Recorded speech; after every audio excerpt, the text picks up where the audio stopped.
The night was unusually quiet as I walked briskly through the dimly lit streets, the sound of my own footsteps the only companion I had. I had always enjoyed the solitude of the night, finding solace in its stillness. But on this particular night, an eerie sense of unease settled over me, causing the hairs on the back of my neck to stand on end. A flicker of movement in my peripheral vision caught my attention, and I glanced over my shoulder. My heart skipped a beat as I saw a shadowy figure standing a few paces behind me. My pace quickened, but the figure seemed to match my every step, always maintaining a constant distance. I tried to dismiss it as a coincidence, a trick of the mind playing tricks on me in the darkness. But the feeling of being watched intensified, and a cold sweat broke out across my brow. I crossed the street, hoping to lose the figure in the maze of buildings, but it continued to follow, relentless in its pursuit. Fear took hold as my mind raced with possibilities. Who was this person? What did they want from me? I couldn't shake the feeling that their intentions were anything but benign. I turned down a narrow alley, hoping to find a shortcut to safety. But the walls closed in around me, their brick facades towering ominously. The footsteps behind me grew louder, echoing through the confined space, echoing with a malevolent intent.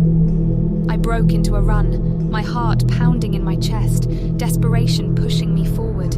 The alley seemed to stretch endlessly, the darkness threatening to swallow me whole. Panic gripped me as I realized there was no escape. I was trapped, cornered by an unknown assailant. With my last reserve of courage, I turned to confront my pursuer. The figure emerged from the shadows, its face hidden beneath a hood. I steeled myself, preparing to fight for my life, when a chilling voice cut through the silence. "You cannot escape," it whispered, the words dripping with menace. "You are mine." Terror consumed me as the figure lunged forward, its movements fluid and predatory. I dodged its grasp, my instincts kicking in. Adrenaline surged through my veins as I fought to defend myself, striking out with every ounce of strength I possessed. But the figure seemed unfazed by my efforts, its movements almost ethereal. It evaded my blows effortlessly, inching closer with each attempt. Desperation took hold as I realized the futility of my struggle. Suddenly, a blinding light filled the alley, casting harsh shadows against the walls. Startled, I shielded my eyes, momentarily blinded. When the light subsided, I found myself alone. The figure vanished without a trace. Confusion and relief washed over me as I surveyed my surroundings, trying to make sense of what had just happened. Had it all been a figment of my imagination? Or had I truly been pursued by a malevolent presence? Shaken, I stumbled out of the alley, my legs weakened by the encounter. The night air felt heavy, charged with an unspoken threat. Every sound, every gust of wind sent shivers down my spine. I knew deep down that the figure could return at any moment. I hurried my steps, longing for the safety of my home. But even there, I found no respite. The feeling of being watched lingered, an unwelcome guest in the sanctity of my own space. The shadows seemed to dance mockingly, whispering secrets that I couldn't comprehend. Sleep eluded me that night. Every creak of the floorboards, every distant sound, filled me with dread.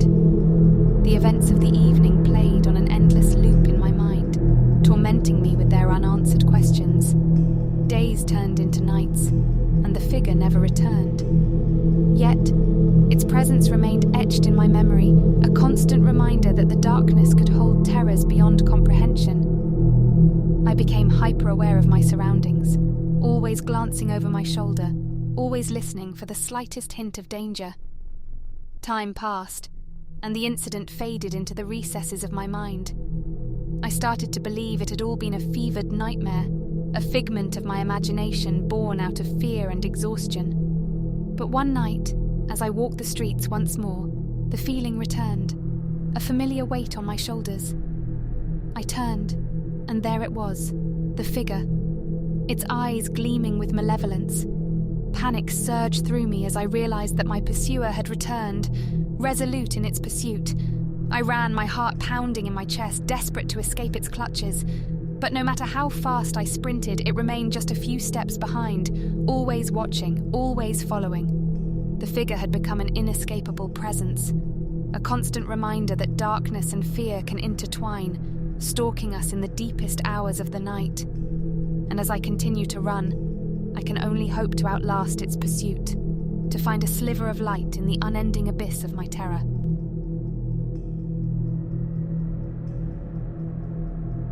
The night was cast in an inky blackness, the moon hidden behind a thick blanket of clouds. I walked briskly, my footsteps echoing through the empty streets, a hollow sound that seemed to emphasize the solitude of the hour. There was a crisp chill in the air, a harbinger of the approaching darkness, and an unsettling feeling settled over me, a sensation that I was being watched. I quickened my pace, my heart pounding in my chest as an inexplicable unease gnawed at my senses. Glancing over my shoulder, I saw nothing but the empty expanse of the street, devoid of any signs of life. But the feeling persisted, the weight of invisible eyes following my every move. I turned into a narrow alley, hoping to shake off the sensation to find a path less traveled. The shadows deepened, stretching and contorting like twisted fingers, threatening to swallow me whole. The flickering light of a single lamppost illuminated the path ahead, casting eerie silhouettes against the walls. A sudden sound pierced the silence, a faint rustle of fabric and the subtle shuffle of footsteps. I stopped, my breath catching in my throat, straining my ears to discern the source of the noise. The alley seemed to hold its breath, waiting with bated anticipation. A chill slithered down my spine as I heard the sound again, closer this time. Panic surged through my veins, urging me to run, to flee from the unseen pursuer. But curiosity mingled with my fear, compelling me to uncover the truth. I continued walking, each step cautious, every sense heightened. The darkness seemed to deepen around me, suffocating and oppressive. The flickering light of the lamppost became dimmer, its feeble glow barely penetrating the veil of night. Suddenly, a figure emerged from the shadows, its form a mere silhouette against the darkness. My heart skipped a beat as it stepped forward, its movements deliberate and purposeful. It wore a long coat that billowed in the wind, obscuring its features. I couldn't see its face, but I could feel its gaze, penetrating and unrelenting. A voice, soft and chilling, cut through the stillness. "You cannot escape me," it whispered, its words carried on the wind. "I will always be one step behind." Fear gripped me, paralyzing my limbs. I tried to run, but my feet felt rooted to the ground, as if held captive by an invisible force. The figure continued to advance, its steps growing more urgent, its presence suffocating. With a surge of desperation, I broke free from my immobilization and sprinted through the alley, my heart pounding in my ears. The figure pursued, its footsteps a haunting echo that seemed to grow louder with each passing moment. The winding alleys blurred together as I weaved through the labyrinthine streets, turning corners in a desperate attempt to lose my pursuer. But no matter how many twists and turns I made, it remained relentless, always close behind.